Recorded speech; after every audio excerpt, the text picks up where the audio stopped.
சொல்கிறீர்கள். ஆனால் என்ன செய்வீர்கள் என்றால் உங்கள் உள் மனதில் குற்றமில்லை என்று சொந்த கருத்தின் மூலம். சரிதா? அப்படி ஏற்றுக்கிட்டா என்ன பிரச்சனை வருது? உள் மனது இன்னும் மாறவில்லை. மனம் மாற வேண்டும் என்று சொன்னேன் அல்லவா? அந்த உள் மனதே அதை குற்றம் என்று ஏற்றுக்கொள்ளும் விதத்தில் மாற வேண்டும். மேலோட்டமா ஏதோ அடுத்தவனுக்காக சரி பாபு ஊழியத்தை சொல்லியிருக்கு அதனால நம்ம ஏத்துக்குவோம், ஏத்தாக்க நம்மளை சாத்தாண்டுவாங்க அப்படின்னு பயந்துட்டு ஒத்து போய் புண்ணியம் இல்லை. அதுக்கு பேர் மனமாற்றம் அல்ல. உள்ளூர உள் மனமே மாற வேண்டும்.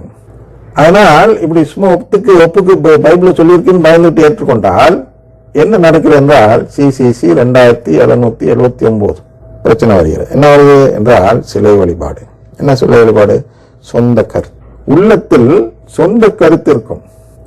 அந்த சொந்த கருத்து என்றால் என்ன? திருவிழியத்தில் இல்லாத ஒரு செயல் நம் மனதில் குற்றமில்லை என்று சொல்லும். அதாவது திருவிழியம் குற்றம் என்று காட்டக்கூடிய ஒரு செயல் உள் மனதில் குற்றமில்லை என்று படும். அதுக்கு உதாரணம் அந்த மார்க் 7:7 தான். மார்க் 7:7 சொல்றார், நீ மனித கட்டளை கோட்பாடுகளாக மாற்றினால் என்னை வழிபடுவது வீண் என்று சொல்கிறார். அதுக்கு வாசிப்பீங்க.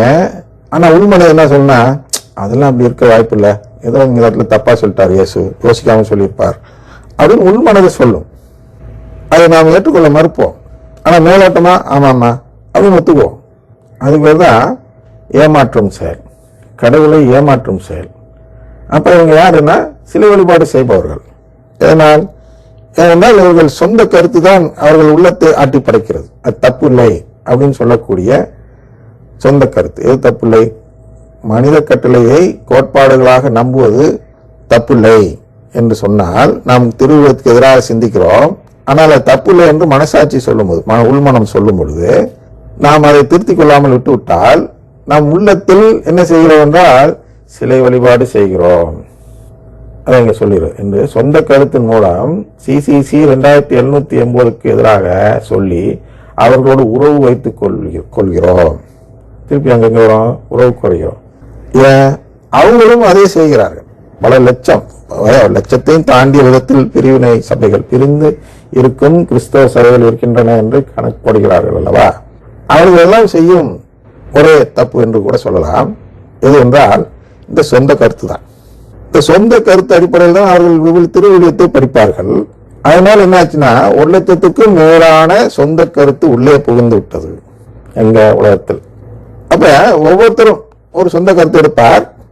இந்த இடத்துல இந்த வசனத்தை வச்சா இந்த கருத்து வருது, ஆனா என்னுடைய சபையில இப்படி மாத்தி சொல்றாங்க, அதனால நான் தனி சபை ஆரம்பிக்க போறேன் அப்படின்னு சொல்லிட்டு அவர் பிரிஞ்சு போவார். இப்படி இந்த 1952 இருந்து இன்று வரை ஏறக்குறைய 75 ஆண்டுகள். இந்த 75 ஆண்டிற்குள் என்ன நடந்திருக்கு என்றால் ஒரு சில சபைகளாக இருந்த நிலையிலிருந்து பல லட்சம் சபைகளாக கிறிஸ்தவ சபை பிரிந்திருக்கிறது.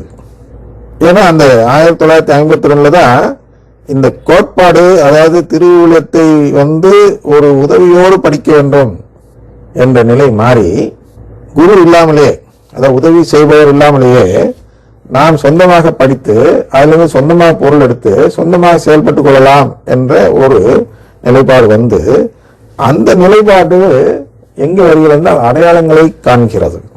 பாக்குறாங்க, ஐயோ இது மாதிரி நிலைப்பாடு எடுத்து அங்க தூயா இறங்குறாரு, எல்லாம் வளவளன்னு கத்துறாங்க, எல்லாம் அந்நிய பாஷையில பேசுறாங்க.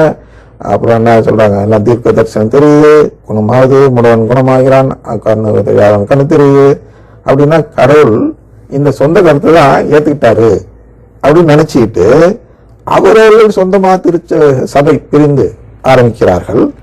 எவனோ பிரிகிறானோ அவன் இடத்துல எல்லாம் அதிசயம் நடக்கிறது. பாருங்க எப்படி இயேசு எப்படி பிரித்து அதில் அதிசயம் காட்டுவார். யோசிக்க மாட்டேங்கிறாங்க. அதே வசனம் இருக்குல்ல, சாத்தானும் அதிசயங்கள் செய்வான்னா இருக்குல்ல. 2 தெசலோனிக்கர் நிறைய இடத்துல இருக்கு. நீங்க 2 தெசலோனிக்கர் 2:7 எடுத்து பாசி பாருங்க, உங்களுக்கு புரியலன்னா தெளிவா இருக்கு. இந்த இடத்துல மற்ற இடத்துல எல்லாம் அறகுறையா இருக்கு. ஷேக்ஸ்பியர் கூட சொல்றார், சாத்தான் கூட ஸ்கிரிப்சரை கோட் பண்ணுவான் இல்லையா? கோட்டு எல்லாரும் பண்ணுவாங்க. அப்ப வல்ல செயல் எப்படி நடக்கும்? அப்ப ஒண்ணு கடவுள் செய்யணும் அல்லது சாத்தான் செய்யணும்.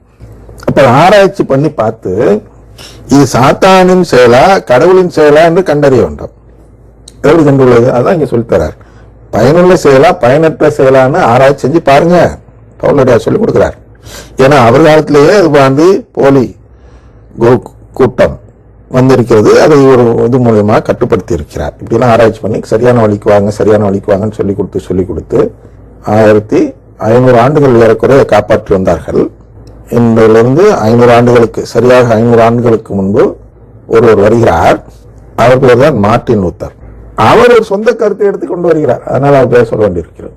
இந்த சிசிசி 2779க்கு எதிராக அன்னைக்கு கிடையாது. இந்த சிசிசி அன்னைக்கு வேற நம்பர்ல இருந்திருக்கும், இன்னைக்கு வேற நம்பர், அதான் புது சிசிசின்னு வச்சுங்க. இந்த அடிப்படையில் சிலை வழிபாடை நாம் திருச்சபைக்குள் திணிக்க அவர் வருகிறார். அவர் அதை வச்சுதான் ஒரு கேள்வி கேட்கிறார். என்ன கேள்வி கேட்கிறார் என்றால், பாவ மன்னிப்பு சீட்டு. பாவ மன்னிப்பு சீட்டில் நீங்க பணம் கொடுக்குற, பணம் கொடுத்து எப்படியா ஒரு ஆன்மாவை மீட்க முடியும்? எப்படி அவனுக்கு தண்டனை இல்லாமல் போகும்? அவனுடைய தப்பு எப்படி பணம் கொடுக்கறதுனால காணாமல் போகும்? தப்பு தானே அப்படி கேட்குற 95 தீசிஸ்னா சொல்லுவாங்க. அந்த மாதிரி சில கோட்பாடெல்லாம் எழுதி மக்கள்கிட்ட சொந்த கருத்து 95 சொந்த கருத்தை உள்ளே திணித்து இந்த சொந்த கருத்தை நம்புறவங்க எல்லாம் வெளியேறணும்னு சொல்லி லட்சக்கணக்கிலையும் கோடிக்கணக்கிலையும் வெளியேறினார்கள். அதெல்லாம் தெரிஞ்ச உண்மை தானே. ஏன் வெளியேறினார்கள்? அதுதான் இந்த சொந்த கருத்து.